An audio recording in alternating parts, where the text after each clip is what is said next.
Chers amis, bonjour. J'espère que vous allez bien. Encore une belle journée devant nous pour ce temps de confinement, jeudi de Pâques. Alors aujourd'hui, je voulais vous laisser une parole qui est un peu comme un constat, tout simplement, et puis une parole de réconfort aussi.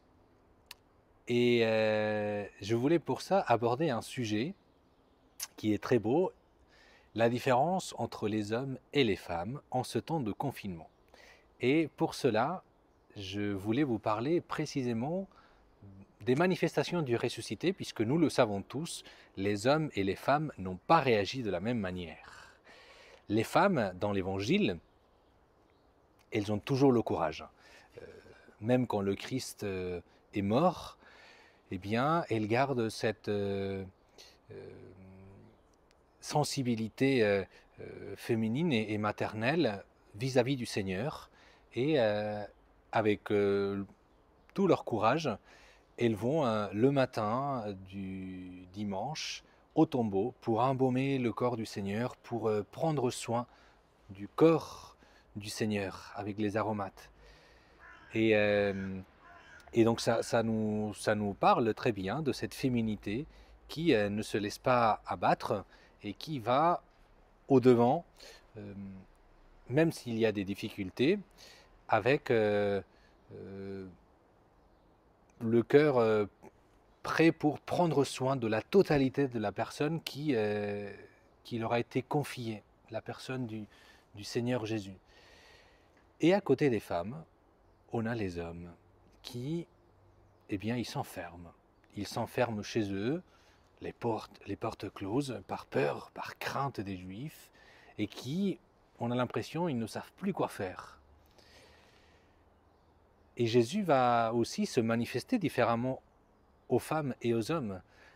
Il va tout de suite se présenter aux femmes, et notamment je pense à Marie-Madeleine, pour la consoler, parce qu'elle pleure. Alors que pour les hommes, il va attendre un peu. Ils n'ont pas besoin d'être consolés, ils ont juste besoin qu'on leur donne un bon coup de pied aux fesses. Et du coup, ça peut attendre un peu. Mais il va le faire aussi.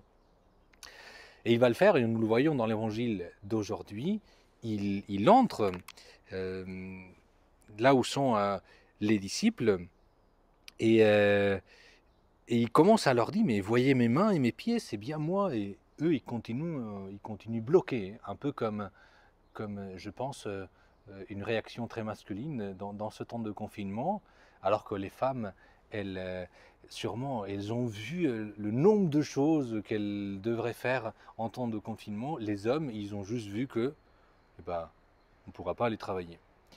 Eh bien, les disciples, ils sont un peu comme ça aussi. Ils sont enfermés là et ils voient juste le fait que le Seigneur est mort. Tout est fini. Alors que pour les femmes, eh bien, tout continue. Et la preuve, c'est qu'elles vont au tombeau tôt le matin pour embaumer le corps du Seigneur. Donc les disciples, hommes, ils sont bloqués, ils sont chez eux.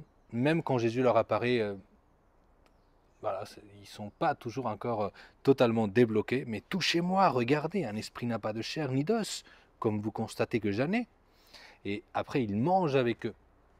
Ils sont toujours un peu dans cet enfermement, dans ce blocage. Et il va leur dire, demeurez dans la ville, demeurez dans la ville, demeurez confinés encore, jusqu'à ce que vous soyez revêtus d'une puissance venue d'en haut. Alors c'est ça, je pense, la parole de consolation ou de réconfort que le Seigneur nous donne à tous, hommes ou femmes. Sans doute nous avons réagi différemment à ce temps de confinement. J'espère que les uns et les autres ont mis leurs mains à la pâte aussi, surtout dans la vie de famille. Mais le Seigneur nous demande d'attendre encore un peu et d'attendre à être revêtus d'une puissance venue d'en haut. C'est sûr que cette année, nous vivons le temps pascal d'une manière très intense et la Pentecôte aussi. Elle sera une expérience très forte de l'Esprit Saint. Et bien, que nous soyons hommes ou femmes, quelle que soit la manière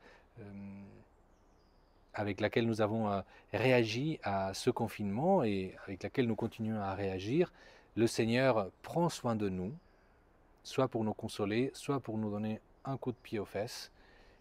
et il nous demande maintenant d'attendre, d'être revêtus de l'Esprit Saint pour continuer à être ses témoins.